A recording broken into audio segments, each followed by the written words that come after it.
Hello, this is Marissa. Welcome back. In this video, I'll be sharing some thoughts about life on Earth, which is a very emotional experience. So, from the time that we wake up in the morning, we already start having our first emotions of the day. Do we feel good when we wake up? Are we groggy? Are we not looking forward to our day? Like, where are emotions at already? Because we're definitely experiencing them from the get-go. As we go throughout our day and have interactions with other people and different types of experiences, emotions are coming into play there all the way up until the time that we call it a night at the end of the day. We are very emotional beings, whether we realize it or not. Emotions play a huge role in our lives. Life on Earth isn't necessarily meant to be hard or easy or a happy life or even a sad one. That's too much of a label. I believe that on the other side, there is so much love that we choose to come to a planet like Earth for the diversity of experiences that we can have here, for the purpose of soul growth and expansion. I think it's harder to attain that level of expansion, and specifically in the areas that Earth offers on the other side. We come here for the experience, for the classroom that is Earth. We grow up with the family, friends, professions, interests, and so on that we have. All of it comes with the role that we are playing. That is the context, but like an actor, we can do whatever we want with it. It is our creation, and we get to make of it what we will. When we leave this lifetime, we leave behind the character that we played, and we move on as our eternal soul to the bliss that we know on the other side. We move on to our next adventure. I believe that there are many planets and planes of existence that all offer different and unique experiences for the soul's growth. I'm sure that there are others that are much more gentle than Earth, but we choose to come here for a reason. Again, not because it's hard and not because it's easy, but because it offers the landscape that we wanted to interact with for our soul's growth and expansion. Finally, this brings me to our feelings, a subject that for many of us can be scary because we don't want to feel that, whatever that is for you.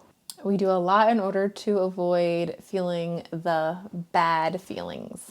We ignore them, we repress them, we sometimes engage in substances or habits that make us feel better, at least temporarily. However, if we are able to detach from what we are experiencing and recognize that it's all a part of the experience, it makes it easier to sit with our feelings, all of them. So the next time that you feel that difficult emotion wash over you, you can tell yourself, I am here for the experience, and this too shall pass, just as everything does.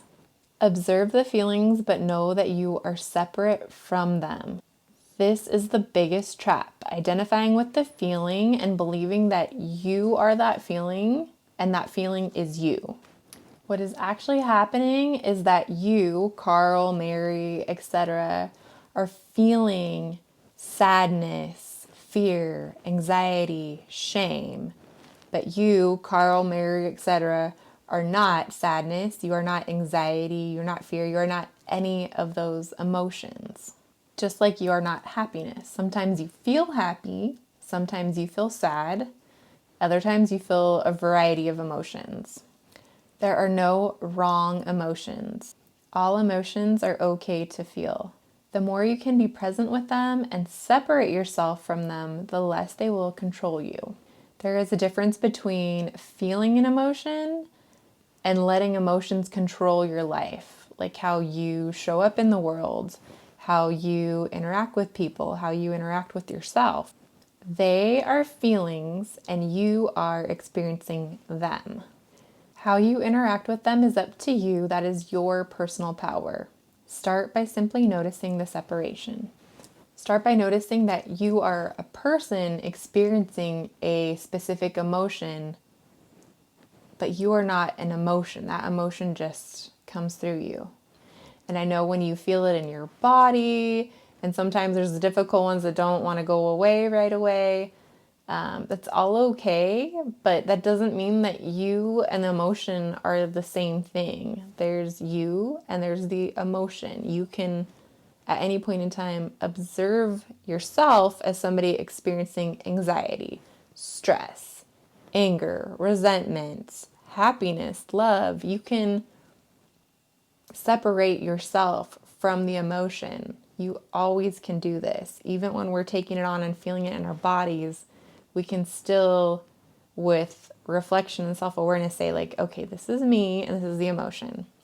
I remember that I became aware of this like really strongly one day when I was just kind of in like I don't know what kind of mood you would even call it, like maybe a little like grumpy, just kind of like a little maybe frustrated or irritated. And I had a gathering that I was going to, and I just had to step out for a minute. I went and grabbed like a tea or something. I went to this little place to grab like a tea, and then I did that, and then the emotion was coming on really strong, but then I could also like kind of feel it away from my body. And at that moment, I was able to kind of be like, okay, I'm here, and this emotion that feels like this is like out here, and we're separate from each other, but yet I can feel it in my body, but I am also aware of like the distinction between the emotion and me. And then just observing that really helped. And then I think I went back and had like some lemon water, and lemon is just very clearing, so that actually helped. A lot of times what we ingest can take our emotions to the next level, or it can help calm them, clear things, create more peace in our body. So we always want to be aware of what we're ingesting. That's a big factor, and not just ingesting, consuming food wise, but like things we're watching on TV, information we're taking in from other people, just the different ways that we ingest things. It's very important to just recognize that. So hopefully you found this video helpful. Thank you so much for joining me today, and I look forward to talking to you all soon. All right, have a great day. Bye.